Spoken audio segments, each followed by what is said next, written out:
Welcome back to The Explainer. Today, we're tackling something that is literally a rite of passage for anyone writing Python, the epic showdown between print and return. You know the drill. You write this awesome, reusable block of code, but the data you're trying to work with just, poof, vanishes into thin air. If you've been banging your head against the wall trying to track how data actually moves inside your programs, you are in the exact right place. Let's completely demystify this.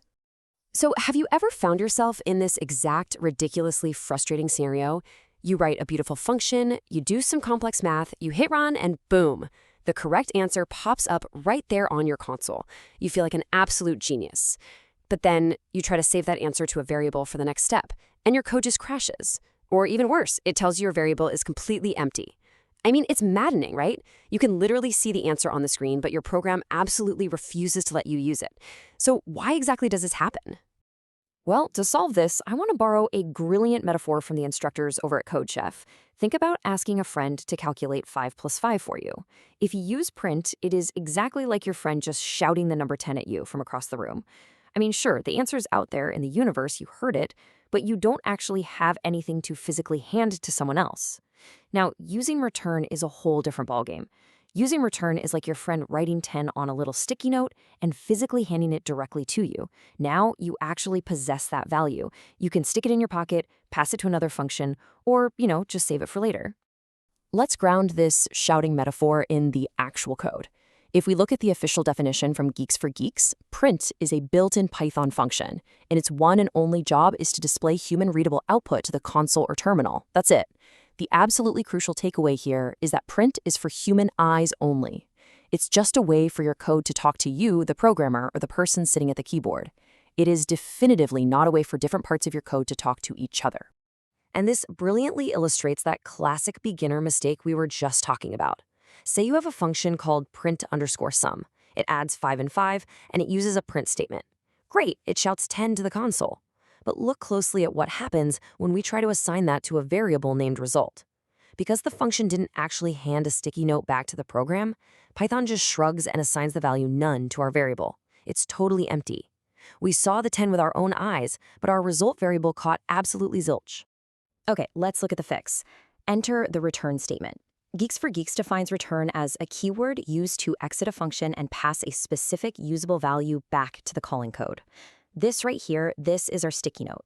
When your function hits a return statement, it gathers up whatever value or expression you've given it, and it physically hands it directly back to the exact place in your program where that function was originally called.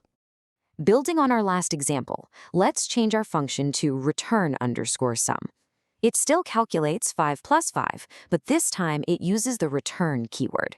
The difference is immediate, like night and day.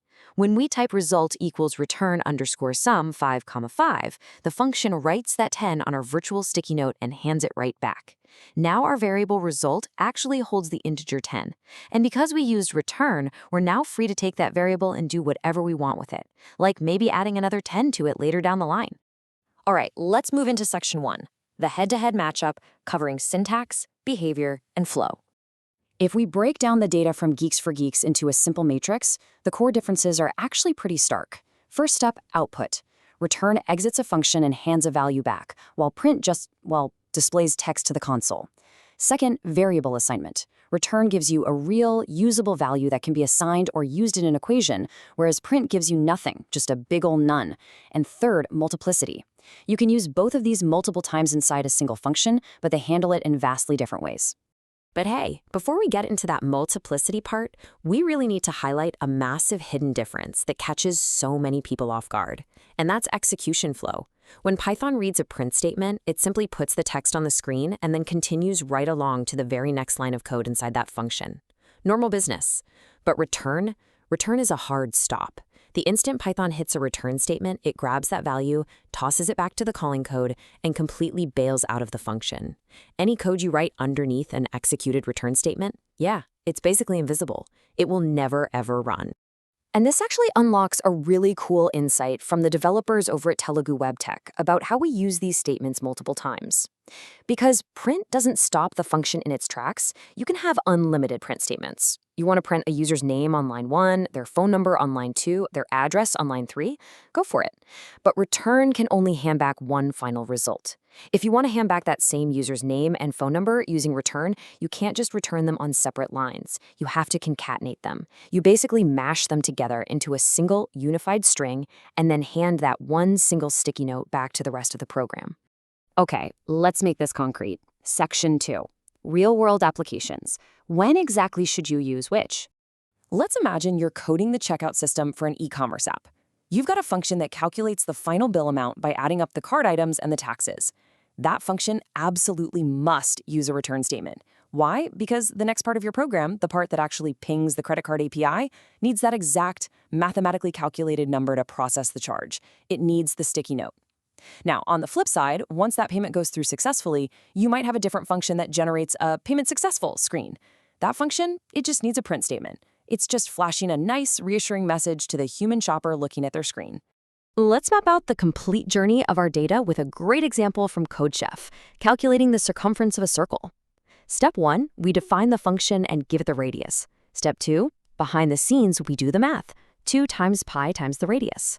Step 3, we return that calculated value completely out of the function. And finally, step 4, out in our main program, we capture that value and print the final result for the user to see. See how they work together? Return does the heavy lifting in the background, and print acts as the final messenger. So, the next time you sit down to write a Python function, just ask yourself this one simple question. Am I talking to the human, or am I talking to the code? If it's the human, shout it out with print. But if your program needs that data for literally anything else, write it on a sticky note with return. It kind of makes you wonder, though, as your programs grow from these simple single files into massive multi-server applications, how exactly do these sticky notes get passed across the globe?